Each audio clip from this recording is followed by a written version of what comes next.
அனைவருக்கும் தேசத்துக்கான வீர வணக்கம்.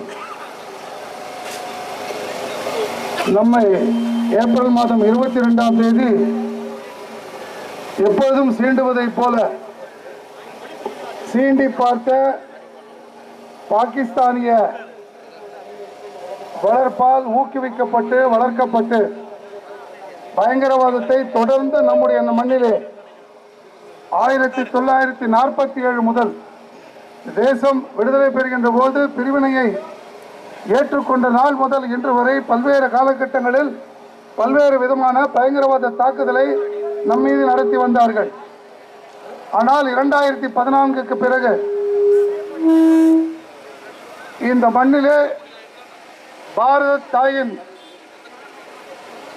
பாலை குடித்த வீர மைந்தன் நம்முடைய பிரதமர் நரேந்திர மோடி அவர்கள் பொறுப்பேற்ற பிறகு ஒவ்வொரு தாக்குதலுக்கும் தொடர்ந்து பதிலடியை தந்து கொண்டிருந்தார். ஆனால் இந்த முறை கிட்டத்தட்ட 2 ஆண்டுகள் 370 சட்டத்தை நீக்கி காஷ்மீரத்திலே அமைதியை நிலைநாட்டி இங்கே இருக்கக்கூடிய சிறு வியாபாரிகள் போன்று கிட்டத்தட்ட 400 வியாபாரிகள் மீண்டும் தங்களுடைய வாழ்வாதாரத்தை, குறிப்பாக சிறுபான்மை இனத்தை சார்ந்த பெரும்பான்மையான வியாபாரிகளுக்கு மீண்டும் மறுவாழ்வை தந்த ஒரு சூழ்நிலையிலே இந்த பயங்கரவாதத்தை பயன்படுத்தி அந்த மண்ணிலே மீண்டும் அமைதி இல்லாமல் செய்வதற்கு பாகிஸ்தானியுடைய பயங்கரவாதம், குறிப்பாக அந்த இராணுவத்தால் ஊக்குவிக்கப்பட்ட ISIனுடைய பயங்கரவாதம் இங்கே தங்களுடைய வேலையை செய்தார்கள். சரியாக 16 நாட்களுக்குள்ளாக எப்படி நாமெல்லாம் ஒரு இழப்பு ஏற்பட்டது என்று சொன்னால் காரியம் செய்வோமா, சரியான 16வது நாளில் நாம் என்ன செய்வோம் என்பதனை இன்றைக்கு துல்லியமாக செய்து காட்டினார்கள்.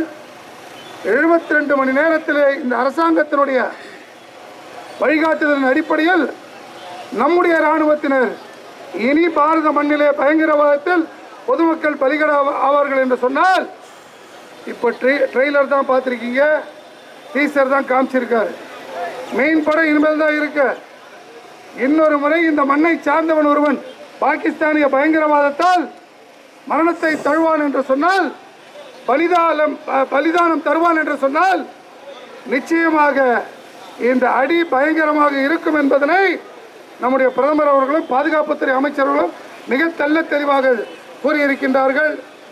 ஆகவே நம்மை பொறுத்தவரை நம்முடைய மண்ணிலே வீரமிகுந்த மண், தேசத்தின் மீது அன்பு கொண்ட மண், குறிப்பாக 1967க்கு பிறகு இங்கே நாம் அதெல்லாம் மறந்துவிட்டோம் என்று நினைக்கின்ற போது, தேசபக்தர்கள் நேரம் வருகின்ற போது அவர்கள் தங்கள் அன்பை இந்த தேசத்தின் மீது தங்கள் பக்தியை காட்டுவார்கள் என்பதற்கு இன்றைக்கு இந்த பேரணியே சாட்சி.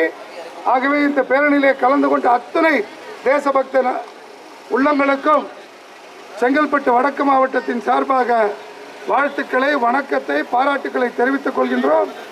இனி ஒரு முறை நம்முடைய மண்ணில் பயங்கரவாத தாக்குதல் நடக்கும் என்று சொன்னால் நிச்சயமாக அதற்கான எதிர்வினையை பலமாக சந்திக்க வேண்டிய இடத்திலே பாகிஸ்தான் இருக்கும், நம்முடைய எதிரி நாடான பாகிஸ்தான் இருக்கும் என்பதனை இன்றைக்கு உலக நாடுகளுக்கு எடுத்து சொல்லி இருக்கின்றோம். ஆகவே நம்மை காக்கின்ற, நம்மை காத்து கொண்டிருக்கின்ற, நம்மை காத்த அந்த இந்திய இராணுவத்திற்கும் அவர்களை வழிநடத்திய நம்முடைய பாரத பிரதமர் நல்லாட்சி நாயகன் நம் பிரதமர் திரு நரேந்திர மோடி அவர்களுக்கும் மீண்டும் ஒரு முறை நம்முடைய வணக்கத்தை, வாழ்த்துக்களை, பாராட்டுக்களை தெரிவித்து விடைபெறுகின்றேன். நன்றி, வணக்கம். பாரத அன்னையின் புகழ் ஓங்குக.